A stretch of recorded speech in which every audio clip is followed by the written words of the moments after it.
Script here with another video, and I noticed this article on Screen Rant, and from time to time I do like to peruse these articles and find interesting things to discuss when it comes to Star Wars. This one was particularly interesting to me. Top 10 Star Wars plotlines for movies and TV shows that still make no sense, and the one thing you notice right away with this one is there are 10 plotlines, and only one of them is from the original trilogy, which shouldn't come as any to surprise to anyone. Okay, well, two of them are, but one of them is very, very much disputable. So, let's take a look at this here. And number one, Padme had no reason to love Anakin, let alone marry him. Anakin Skywalker's romance with Padme was a primary plotline in Star Wars Episode 2, The Attack of the Clones, and Revenge of the Sith. Unfortunately, their love never feels entirely believable, as Padme only knew Anakin briefly before they spent a decade apart. Then, when the two reunite, Anakin is a different person, emotionally unstable and capable of committing atrocities when he gives in to the dark side. Having feelings for Anakin after their shared experience could have made sense, but having Padme fall in love and marry him would be too implausible. I would disagree entirely with this one. I think that, okay, they could have layered it better. They could have had a couple more scenes. They could have included the scene where she introduces him to her parents, and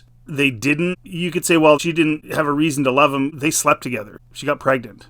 They obviously had a very intimate relationship. So when you add the pregnancy in, you assume a lot of things, romantic things, intimate things were going on behind the scenes. You don't need to put that on screen. So this one I would disagree with. And once you're in love with somebody and you're having their babies, pretty tough to just say, oh, well, and saying, I don't care anymore, right? Like, I don't know if this person's never had a relationship. I'm married. I have 3 kids. It'd be pretty tough for me to just walk away because my wife turned into a horrible person. I mean, I would at the very least try everything I could to bring her back, right? So that one, nah, that's an O-fer. Anakin's turn to the dark side was too sudden. I've heard this from a lot of people. Anakin's turn to the dark side made sense in Revenge of the Sith, but the execution felt too sudden. Despite his guilt over killing Mace Windu and his desire to save his unborn child, Anakin was willing to slaughter his fellow Jedi, even younglings. It would have been more believable if Palpatine immediately sent Anakin to kill the Separatists or track down adult Jedi, then left the Jedi Temple massacre to the clones. The dark side can make a Jedi do terrible things out of anger, but having Anakin go this far, I would tend to agree. I do think they did go through it fairly well, the manipulation of Palpatine. There are some deleted scenes I have in other videos as well where Palpatine's really manipulating him even more, and they didn't get included in. But he did kill a whole bunch of sand people. He did have this rage inside of him in the Clone Wars, Attack of the Clones. So there was that build-up, in my opinion, and I don't think the Clone Wars was needed for that. But I 100% think that the killing of the younglings was sort of an over-the-top,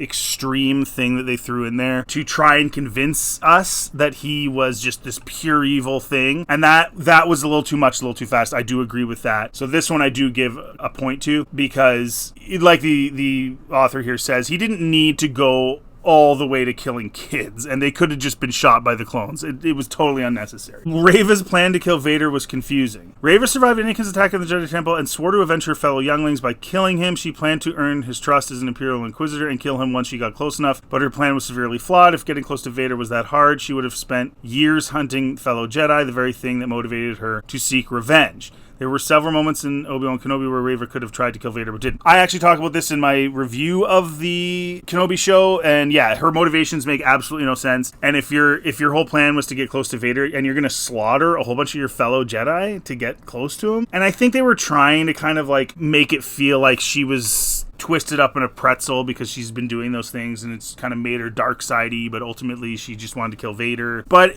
the whole thing was kind of silly. And the other thing about it too is, why would you, if your goal was to kill Vader, the way you would go about it would not be, I'm going to get him alone in a room and I'm going to kill him, because you're never going to be able to do that. You're not powerful enough to do that. She would have to be extremely ignorant or arrogant to think that was even close to a possibility. And of course, in the fight that they have, Vader just basically toys with her the whole time. He barely even uses his lightsaber, just pushes her around and stuff. What you would do if you were really planning on killing Vader is you would find sympathetic allies, whether it was people that had been part of the rebellion or whatever. You would formulate a plan to blow up a ship he was on or something like that. You wouldn't do what she did. And the other thing about it that I find kind of weird with Reva is Anakin believes he killed her, but then she's one of the Inquisitors, and wouldn't he have been kind of like, wait a minute, like, it's just kind of a weird, the Kenobi show is just a disaster, but this is just another one of those weird ones. So yeah, I give him that one. So that's 2 out of 3. Thrawn let the rebels escape too many times. Now this is another Filoni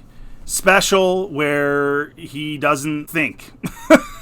when he writes, Thrawn is one of the most intelligent villains in the Star Wars franchise, but Star Wars Rebels didn't always portray him as such. There was too many episodes where the rebels either evaded Thrawn or were allowed to escape, with the Grand Admiral claiming it was a long-term strategy. However, Thrawn found the rebel base because of one spy, and his attack would arguably be more successful if he had captured or killed more rebels. Learning about an enemy and playing the long game is one thing, but letting rebels go made Thrawn look ineffective. And it did, and he looks just as stupid and ineffective in Ahsoka. Timothy Zahn wrote Thrawn a certain way, and Filoni is writing him his own way, and that's kind of what he does, despite the fact that fans loved Thrawn from the Timothy Zahn series. Leia knowingly led the Empire to the rebel base. You know, this is funny because I just watched this. I was working on my previous video about whether or not the special editions were even necessary.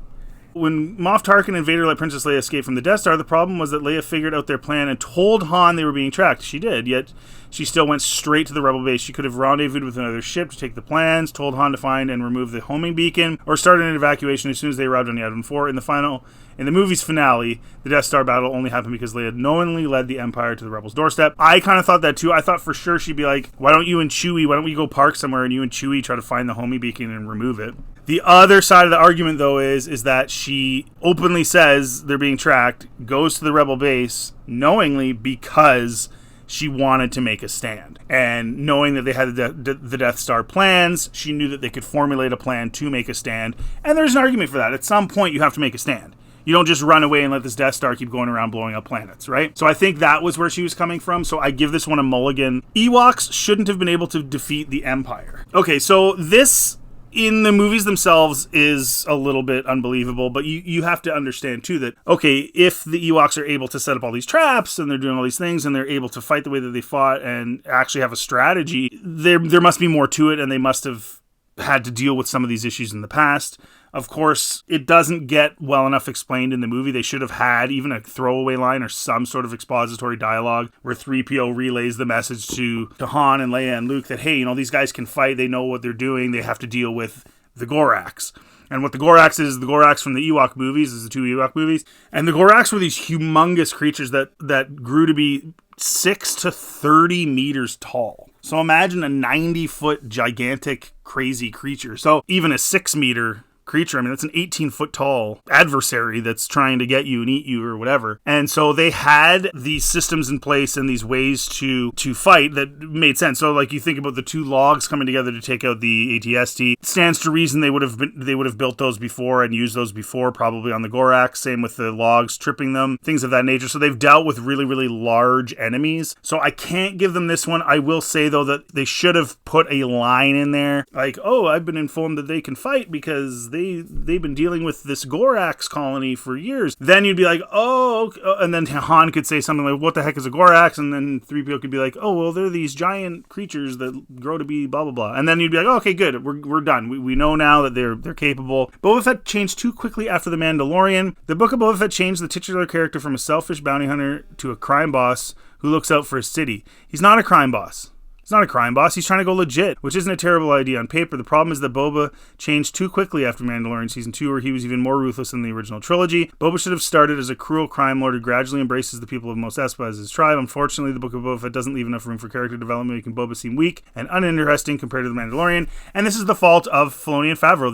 These are the guys responsible for these shows. Kennedy, of course, as well, but they're responsible for these shows, and they made Boba Fett what he was, and he's not Boba Fett now. And the change, you could argue the change came too quickly. I would make the argument the change shouldn't have happened at all. They should have made it about bounty hunting. It should have taken place before he, in my view, should have died in the Sarlacc pit. I thought that whole sequence was the most corny, cheesy thing I've ever seen. He should have just had his own show going around doing bounties and dealing with thugs and Empire people and stuff like that and being himself. Poe Dameron should have recruited Kaz Exiono as a pilot, not a spy. Sure. I've never seen Resistance and I don't care. Luke would never abandon his friends and family. Of course not. The entire plot of Last Jedi revolves around Luke hiding on Ahch-To, which goes against his character. Family and friendship are more important to Luke than anything, whether it was leaving his training to save Han and Leia or surrounding himself to trying to redeem Vader. The Last Jedi, however, Luke abandoned his family when they needed him the most and refused to correct his mistakes with Ben Solo. Luke's development into a cynical and broken man happened off-screen between films, which isn't enough to justify. I agreed. And just about everybody agrees with that. They did him dirty. They did a really terrible job. You could have had him on an island. There were ways. I did a video about that that there were options you could have done. You could have had him just seeking out Yoda or Force Ghosts, and they were limited, or you could have had... There's a lot of options you could have had. You didn't have to make him just this anti-Jedi, anti-everything, I want to go die guy, who also puts his coordinates in a BB unit so that he can be found. It makes no sense, but whatever. Palpatine's return was rushed. Palpatine should not have even been in it. He should have died so that we could say, look, the OT characters did something. Now they've done nothing, and now we've got the Empire back anyway. And Ahsoka, it's just, season 2 is going to have Thrawn. It's like they didn't accomplish a thing. They basically replaced the Empire with the incompetent boobs of the New Republic. Way to go, OT characters. Yay. Thanks, John and Dave and Kathy, for wrecking the OT. That's great. Star Wars sequel trilogy waited until the third movie to reveal Palpatine was alive. No, the trilogy did, but they didn't. Palpatine was not in Trevorrow's treatment. He was not in Trevorrow's script. He was added way later. They didn't know what to do. Ruin killed Snoke, and I think they had bigger plans for Snoke. At least I think JJ did. Ruin killed him off. KK let it happen, and then JJ was scared, didn't know what to do. And what Trevorrow's thought was, we'll just make Kylo Ren the new Supreme Leader. But the problem was that Ruin Johnson had turned Kylo into like this pouty guy whining after his girlfriend. He was kind of dark when he strangled Hux. But he was always walking around without his helmet on and everything, and he smashed it, and he kind of had enough. So it was kind of, I don't know if that would have worked all that well either, but you didn't have to bring Palpatine back. And that wasn't the plan.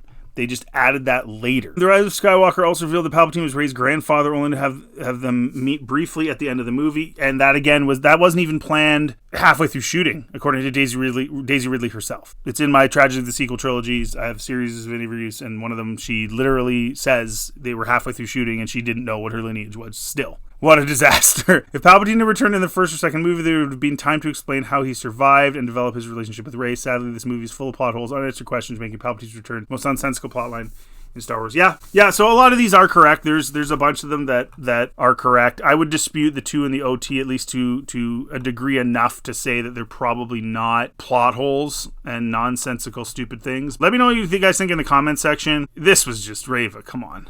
Let me know in the comment section what you guys think. If you think that these are big problems. Do you think there's more problems? I surely do. You could probably make a list of 100 things, especially since Disney took over. But if you do like this content, please like and subscribe. Always help this channel. Check out any of my other content on my channel, and have yourselves a really good day.